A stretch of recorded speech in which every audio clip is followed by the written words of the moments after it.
ओम शांति 29/4/2025 के साकार माँ वाक्य। तो बाबा ने कहा, मीठे बच्चे, यह तुम्हारा बहुत अमूल्य जन्म है। इसी जन्म में तुम्हें मनुष्य से देवता बनने के लिए पावन बनने का पुरुषार्थ करना है।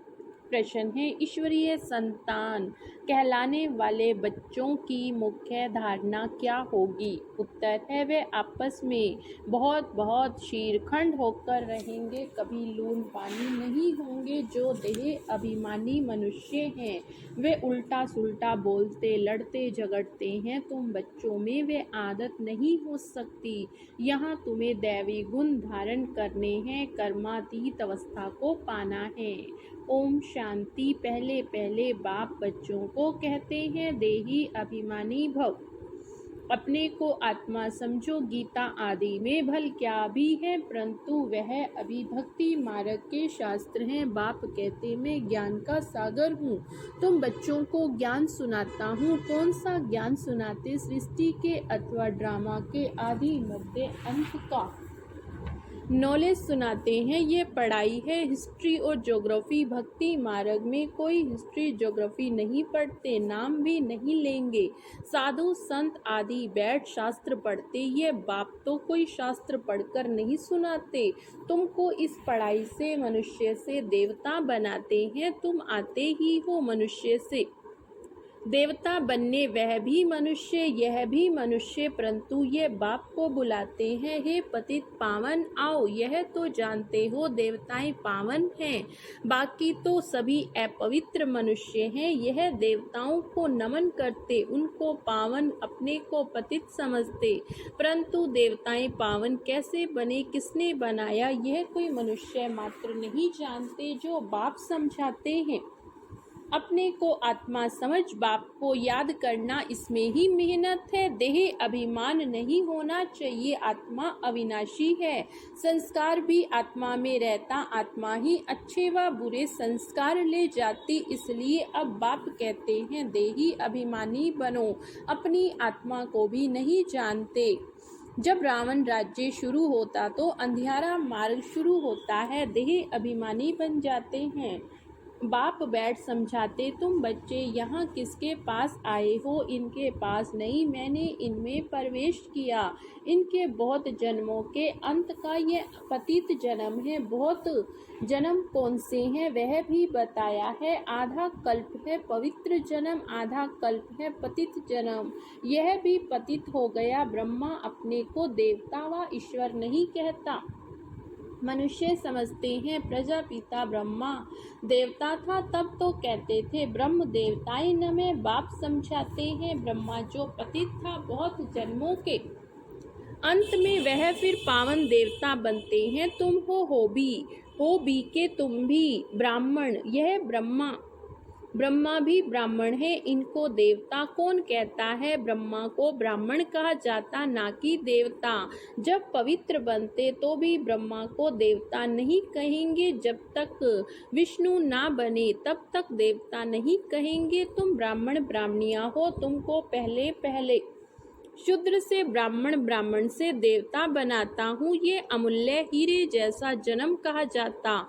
भल कर्म भोग तो होता ही है। अब बाप कहते हैं, अपने को आत्मा समझ, मुझ बाप को याद करते रहो। प्रैक्टिस होगी तब ही विक्रम विनाश होंगे। देहधारी समझा तो विक्रम विनाश नहीं होंगे।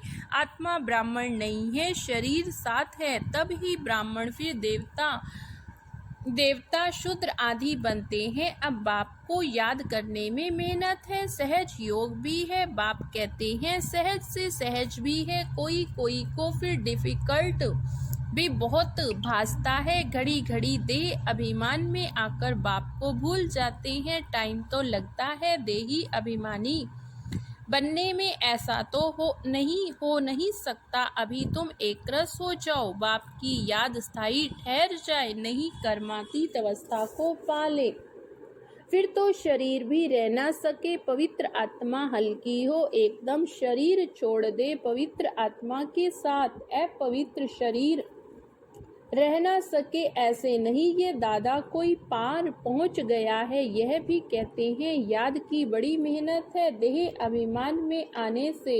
उल्टा सुल्टा बोलना, लड़ना झगड़ना आधी चलता। हम सब आत्माएं भाई भाई हैं, फिर आत्मा को कुछ नहीं होगा। देह अभिमान से ही रोला हुआ, अब तुम बच्चों को देही अभिमानी बनना। जैसे देवताएं शीरखंड हैं, ऐसे तुम्हें भी आपस में बहुत शीरखंड होकर रहना चाहिए। तुम्हें कभी लून पानी नहीं होना है। जो देह अभिमानी मनुष्य वे उल्टा सुल्टा बोलते, लड़ते झगड़ते हैं। तुम बच्चों में वह आदत नहीं हो सकती। यहाँ तुमको देवता बनने के लिए दैवी गुण धारण करने हैं, कर्मातीत अवस्था को पाना है। जानते हो यह शरीर है, ये दुनिया पुरानी तमो प्रधान है। पुरानी चीज से, पुराने संबंधों से नफरत करनी पड़ती है। देह अभिमान की बातों को छोड़ अपने को आत्मा समझ बाप को याद करना है, तो पाप विनाश होंगे। बहुत बच्चे हैं, याद में फेल होते हैं, ज्ञान समझाने में बड़े तीखे जाते, परंतु याद की मेहनत बहुत बड़ी है, बड़ा इम्तिहान है। आधा कल्प के पुराने भगत ही समझ सकते हैं। भक्ति में जो पीछे आए वे इतना समझ नहीं सकेंगे। बाप इस शरीर में आकर कहते हैं, मैं हर 5000 वर्ष के बाद आता हूँ, मेरा ड्रामा में पार्ट है, मैं एक ही बार आता हूँ। यह वही संगम युग है, लड़ाई सामने खड़ी है, ये ड्रामा है। 5000 वर्ष का कलयुग की आयु अभी 5000 वर्ष तो पता नहीं क्या हो जाए। वह तो कहते भल भगवान भी आ जाए तो भी हम शास्त्रों की राह नहीं छोड़ेंगे। यह भी पता नहीं 40,000 वर्ष बाद कौन सा भगवान आएगा। कोई समझते हैं कृष्ण भगवान आएगा, थोड़ा ही आगे चल तुम्हारा नाम बाला होगा, परंतु वह अवस्था होनी चाहिए। आपस में बहुत प्रेम होना चाहिए। तुम ईश्वरीय संतान हो, तुम खुदाई खिदमतगार गाए हुए हो। कहते हो हम बाबा के मददगार हैं, पतित भारत को पावन बनाने। बाबा कल्प कल्प हम आत्माभिमानी बन आपकी श्रीमत पर योग बल से अपने विक्रम विनाश करते हैं। योग बल है साइलेंस बल और साइंस बल में रात दिन का फर्क है। आगे चलकर तुमको बहुत साक्षात्कार होते रहेंगे। शुरू में कितने बच्चों ने साक्षात्कार किए, पार्ट बजाए, आज वे है नहीं, माया खा गई। योग में न रहने से माया खा जाती है, जबकि बच्चे जानते हैं भगवान हमको पढ़ाते, फिर कायदे से पढ़ना चाहिए, नहीं तो बहुत बहुत कम पद पाएंगे, सजाएं भी बहुत खाएंगे। गाते भी हैं जन्म जन्मांतर का पापी वह सतयुग में, वहाँ रावण राज्य ही नहीं, विकार का नाम भी कैसे हो सकता। वह तो संपूर्ण निर्विकारी राज्य, वह राम राज्य, ये रावण राज्य। इस समय सब तमो प्रधान है। हरेक बच्चे को अपनी अवस्था जांच करनी चाहिए। हम बाप की याद में कितना रह सकते हैं, दैवी गुण कहाँ तक धारण किए। मुख्य बात है अंदर देखना चाहिए, हमारे में कोई अवगुण तो नहीं है। हमारा खान पान कैसा है, सारे दिन में कोई फालतू बात व झूठ तो नहीं बोलते। शरीर निर्वाह अर्थ भी झूठ आदि बोलना पड़ता है। फिर मनुष्य धर्माऊ निकालते हैं, पाप हल्का हो जाए, अच्छा कर्म करते हैं, उसका रिटर्न मिलता। कोई ने हॉस्पिटल बनवाया तो अगले जन्म में अच्छी हेल्थ मिलेगी, कॉलेज बनवाया तो अच्छा पढ़ेंगे, परंतु पाप का प्रायश्चित क्या है, उसके लिए फिर गंगा स्नान करने जाते हैं। बाकी जो धन दान करते हैं उसका दूसरे जन्म में मिल जाता है, उसमें पाप कटने की बात नहीं रहती, वह होती धन की लेन देन। ईश्वर अर्थ दिया, ईश्वर ने अल्पकाल के लिए दे दिया। यहाँ तुमको पावन बनना सिवाय बाप की याद के कोई उपाय नहीं। पावन फिर पतित दुनिया में थोड़े ही रहेंगे। वे अर्थ ईश्वर अर्थ करते हैं इनडायरेक्ट। अभी तो ईश्वर कहते मैं सम्मुख आया हूँ पावन बनाने, मैं तो दाता हूँ, मुझे तुम देते हो मैं रिटर्न में देता हूँ। मैं थोड़े ही अपने पास रखूंगा। तुम बच्चों के लिए मकान आदि बनाए, सन्यासी लोग तो अपने लिए बड़े बड़े महल आदि बनाते हैं। यह शिव बाबा अपने लिए कुछ नहीं बनाते, कहते हैं इसका रिटर्न तुमको 21 जन्म के लिए नई दुनिया में मिलेगा, क्योंकि तुम सम्मुख लेन देन करते हो। पैसा जो देते हो वह तुम्हारे ही काम लगता है। भक्ति मार्ग में भी दाता हूँ, जो अभी भी दाता हूँ वह इनडायरेक्ट, यहाँ है डायरेक्ट। बाबा तो कह देते जो कुछ है उनसे जाकर सेंटर खोलो, औरों का कल्याण करो। मैं भी तो सेंटर खोलता हूँ, बच्चों का दिया हुआ है, बच्चों को ही मदद करता। मैं थोड़े ही अपने साथ पैसा ले आता हूँ, मैं तो आकर इनमें प्रवेश करता हूँ, इनके द्वारा कर्तव्य कराता हूँ। मुझे तो स्वर्ग में आना नहीं, यह सब कुछ तुम्हारे लिए। मैं तो अभोक्ता हूँ, कुछ भी नहीं लेता हूँ, ऐसे भी नहीं कहता कि पाँव पड़ो। हम तो तुम बच्चों को मोस्ट ओबीडिएंट सर्वेंट हूँ, यह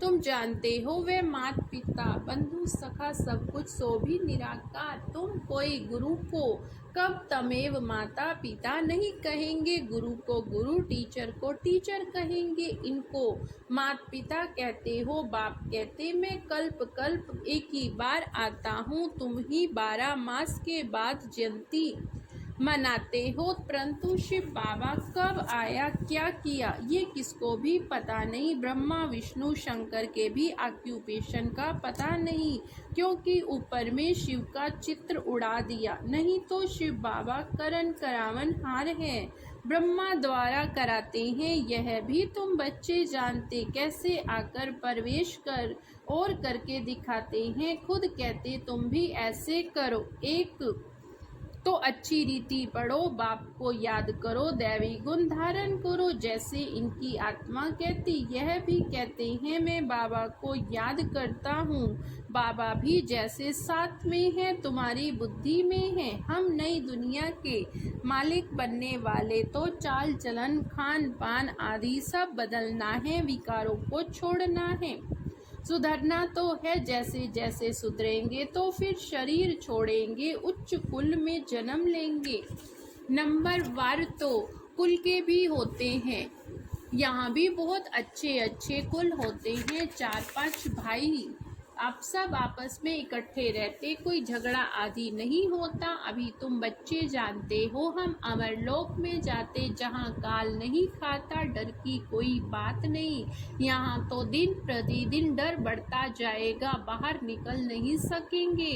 यह भी जानते हैं, यह पढ़ाई कोटों में कोई ही पढ़ेंगे, कोई तो अच्छी रीति समझते लिखते भी हैं, बहुत अच्छा। ऐसे बच्चे भी आएंगे जरूर। राजधानी तो स्थापन होनी बाकी, थोड़ा टाइम बचा है। बाप उन पुरुषार्थी बच्चों की बहुत बहुत महिमा करते, जो याद की यात्रा में तीखी दौड़ी लगाने वाले। मुख्य है याद की बात, इससे पुराने हिसाब किताब चुकतू होते। कोई कोई बच्चे बाबा को लिखते, बाबा हम इतने घंटे रोज याद करता हूँ, तो बाबा भी समझते हैं यह बहुत पुरुषार्थ तो करना है। इसलिए बाप कहते हैं आपस में कभी भी लड़ना झगड़ना नहीं चाहिए, यह तो जानवरों का काम है लड़ना झगड़ना।